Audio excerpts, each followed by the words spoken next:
Halo, assalamualaikum. Jumpa lagi dengan saya Putra. Kali ini kita akan mereview cordless brushless impact wrench dari Dongcheng. Tipenya adalah DCPB 298 tipe Z.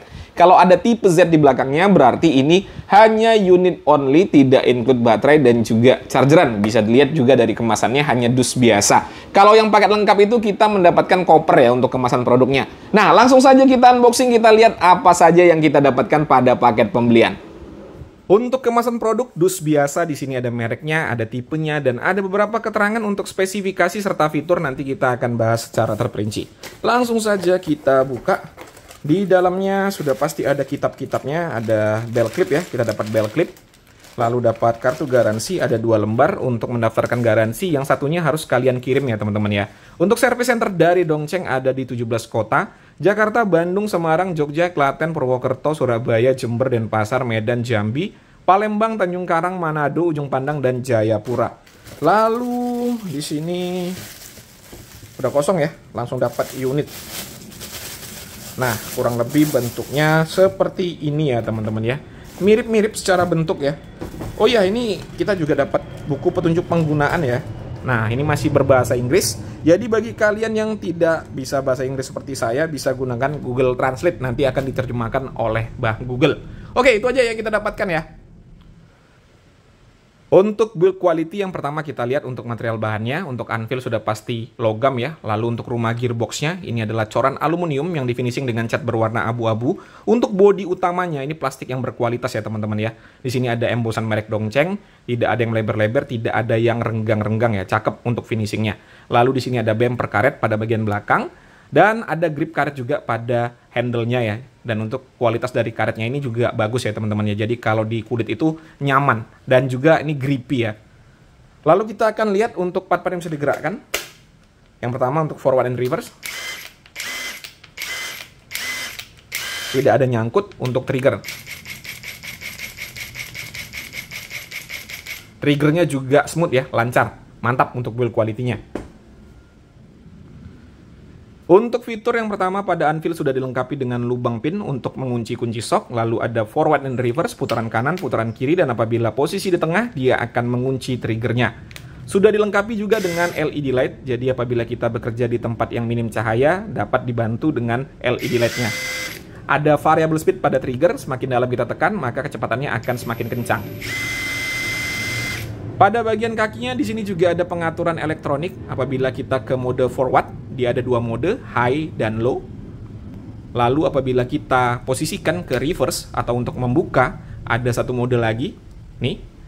Nah, ini kalau kita nyalakan, nah mati ya.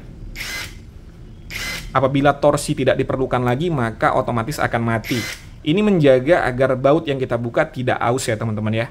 Lalu apabila kita ada baterainya, sudah pasti ada indikator pada baterai. Dan di sini juga ada lubang untuk memasangkan bell clip ya teman-teman ya. Oke, itu aja ya untuk fiturnya. Untuk spesifikasi, kalau kita lihat spek tertulis, di sini untuk capacity, bolt size-nya M12 sampai dengan M16. Lalu untuk square drive-nya atau untuk lebar anvil atau ukuran anvil, 0,5 inci. Maksimum torque ya, atau torsi maksimumnya, step L atau yang low di angka 210 Nm, lalu untuk yang H di angka 298 Nm. Nah, ini torsi yang tertulis adalah torsi untuk mengeratkan. Beda lagi untuk membuka ya teman-teman ya. Lalu untuk RPM-nya di low di angka maksimumnya 1800. Lalu kalau di H di angka 2000 ya.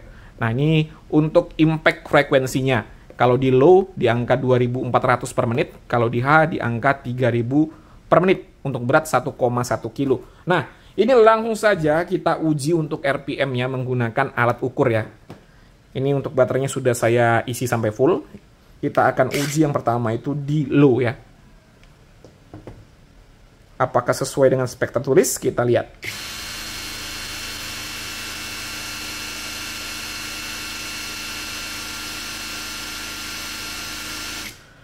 (1627 RPM). Kita akan ubah ke high.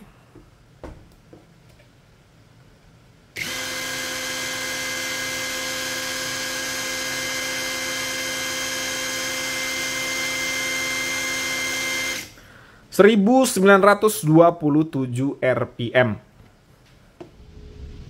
Untuk bobot tanpa baterai di angka 1,18 kg. Untuk bobot include dengan baterai 4Ah di angka 1,72 kg. Untuk uji performa, yang pertama kita akan melihat torsi untuk mengeratkan. Di sini sudah saya pasangkan kunci sok ukuran 32 mm. Kita akan mengeratkan yang pertama pada torsi yang low ya. Nih, torsi low.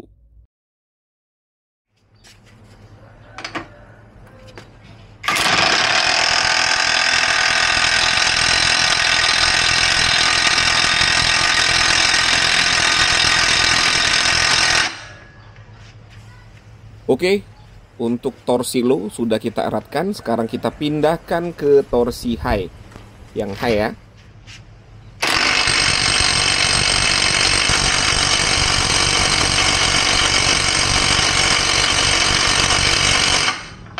Oke, yang high juga sudah. Tadi yang pertama low ya teman-teman ya. Ini yang low, lalu yang ini yang high. Nah, kalau sesuai dengan spek tertulis, low di angka 210 dan untuk high itu di angka 298. Kita akan lihat sama-sama ya. Kita akan melakukan pembuktian terbalik menggunakan kunci torsi atau kunci momen. Nah, ini udah saya set di angka 300 Nm. Kita lihat sama-sama di sini. Apakah di angka 300 Nm untuk torsi high langsung klik atau ada pergerakan?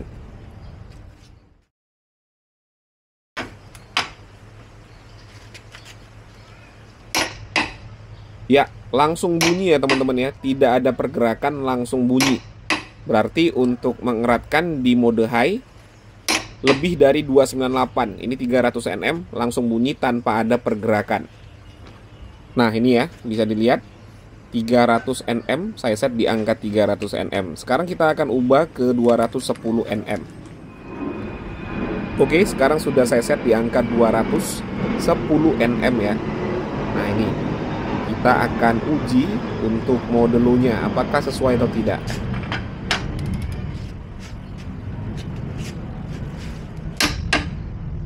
Ya, langsung bunyi juga ya, tidak ada pergerakan, langsung bunyi. Berarti sesuai ya di angka 210 Nm untuk mode low-nya. Sekarang kita akan menguji torsi untuk membuka. Di sini saya ada kunci momen yang sudah saya set di angka 400 Nm ya untuk torsinya. Bisa dilihat di sini di angka 400 Nm. Nih. Nah, kita akan eratkan terlebih dahulu di angka 400 Nm ya.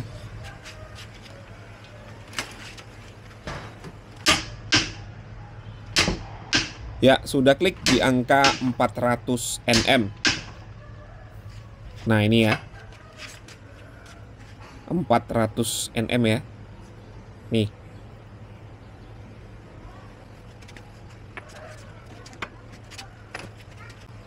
Oke, sekarang kita langsung saja buka.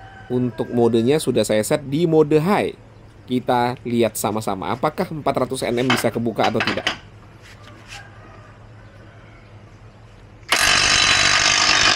Ya, cepat sekali, langsung kebuka ya, 400 Nm dengan mudah langsung kebuka.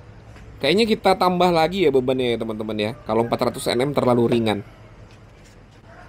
Oke, sekarang sudah saya naikkan lagi beban dari kunci momennya atau kunci torsinya. Ini sudah saya set di angka 500 Nm ya, 500 Nm. Nih.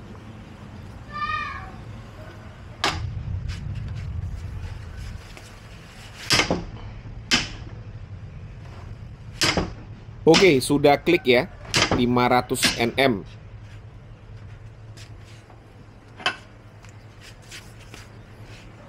Nah, ini ya, 500 Nm. Nih.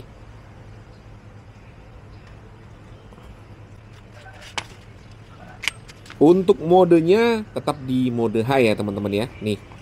Kita akan lihat sama-sama apakah 500 Nm bisa kebuka.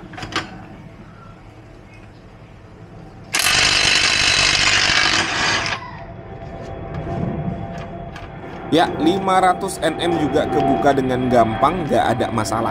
Mantap. Oke, itu tadi ya, sudah disaksikan bersama-sama bagaimana saya mengulas DCPB 298 tipe Z, kurang lebih seperti yang kalian saksikan. Berikutnya saya akan menceritakan bagaimana pengalaman saya menggunakannya tadi. Ini murni opini pribadi. Kalau kalian punya pandangan atau pendapat yang berbeda, tidak jadi masalah, dituliskan saja pada kolom komentar. Oke, untuk harga dari DCPB 298 tipe Z, unit only ya, tidak include baterai dan juga chargeran, di angka 425.000 saja. Harga 400 ribuan untuk sebuah impact range kelas brand global seperti ini sangat-sangat terjangkau ya teman-teman ya. Lalu untuk build quality-nya juga tidak mengecewakan, material bahan yang digunakan bagus, untuk tingkat finishing juga rapi. Ya khas brand global ya, tidak mengecewakan sama sekali untuk build quality-nya.